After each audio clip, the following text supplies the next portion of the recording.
Olá, seja muito bem-vindo. Eu sou Tabata Pote e começa agora uma entrevista especial.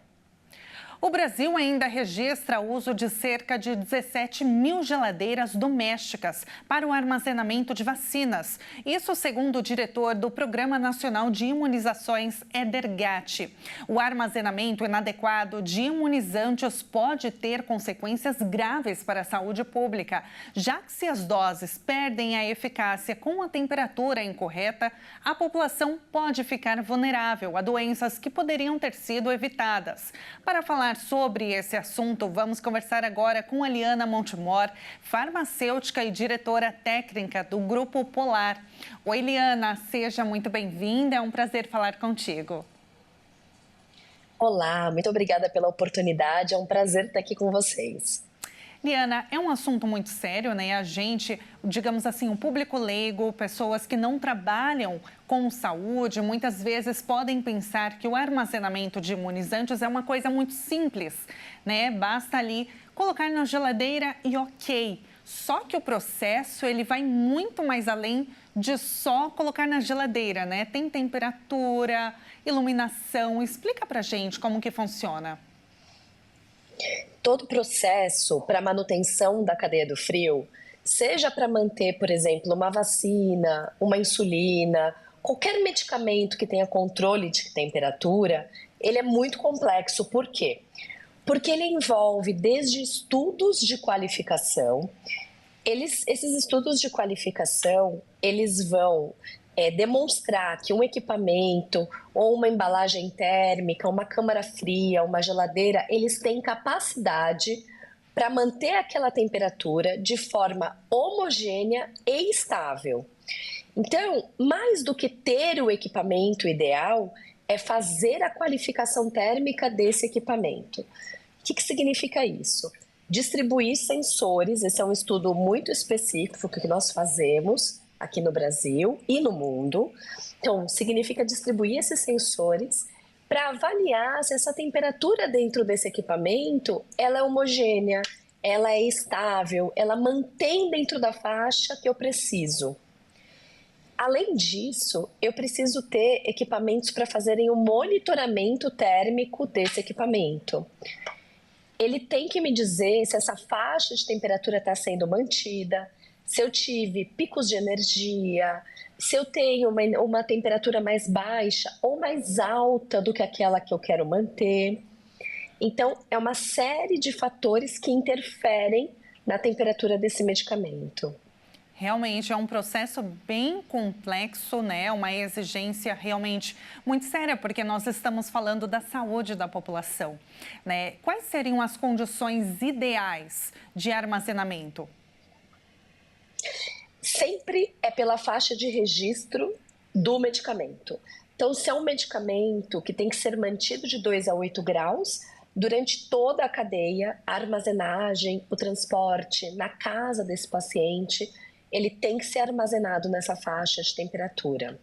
Muitas vezes a gente não dá importância para um anti-inflamatório, um antitérmico que a gente compra, né? A gente deixa na bolsa, deixa no carro, mas a gente esquece ou não sabe, é desconhecido mesmo pela população, o quanto isso pode trazer de danos para esse produto, para a saúde de quem toma esse medicamento e também a ineficácia do tratamento. Então é muito importante que durante todo o tempo a gente mantenha essa faixa de temperatura conforme aquela que é exigido no registro do produto. Traduzindo para a população a faixa de temperatura que está na caixinha do medicamento, seja ela qual for, a gente precisa manter. Para quem está por trás dessa cadeia, então eu posso dizer os distribuidores, os hospitais, as distribuidoras, os operadores logísticos, a indústria farmacêutica, as unidades de saúde, elas precisam garantir que todos os equipamentos estejam qualificados, atendendo os requisitos de temperatura, tenham monitoramento térmico, atendendo requisitos metrológicos como precisão e exatidão, por exemplo, e com isso a gente vai ter uma cadeia que preserva a temperatura desse medicamento preserva a vida do paciente e, com certeza, a eficácia do medicamento também. Liana, quais seriam os riscos de alteração de temperatura no armazenamento? Aí a gente está falando, né, claro, de vacinas, mas como você bem trouxe aqui, também tem a questão de medicamentos. Quais seriam os riscos, além da perda de eficácia? Pode oferecer algum efeito colateral, por exemplo? Pode oferecer sim um efeito adverso. Isso vai depender, claro, da molécula, do princípio ativo, de qual medicamento nós estamos falando. Mas eu posso trazer um exemplo aqui como hormônios do crescimento, onde as famílias esperam, né, aquela criança crescer e de repente você tem um problema nesse tratamento, você tem uma ineficácia desse tratamento. Então, muitas vezes a gente não atrela a temperatura, não faz esse link com a temperatura, mas isso é uma causa que pode trazer problemas para o paciente. Então, eu posso ter efeitos adversos, eu posso ter ineficácia do tratamento, e dependendo da doença que eu esteja tratando, tanto um quanto o outro pode ser muito impactante para o paciente. Então, esse monitoramento da temperatura, de todo o controle, né, dessa série de controles que você trouxe aqui na entrevista, ela precisa ser de forma regular? Vamos pensar assim, que durante a cadeia eu tenho uma etapa que ela é feita sem estar em contato com o paciente, né, que é por trás, os bastidores de onde tudo acontece. Isso tem que ser feito no dia a dia das operações logísticas, das operações de armazenamento. E quando esse medicamento está em poder do paciente, ele tem que fazer a parte dele, que ainda é muito desconhecido para a população, mas a gente precisa fomentar esse assunto. Então, parabéns pelo trabalho de vocês de trazer um tema tão importante, que é quando o paciente tem um medicamento, ele vai viajar com esse medicamento, ele precisa transportar numa bolsa térmica ideal.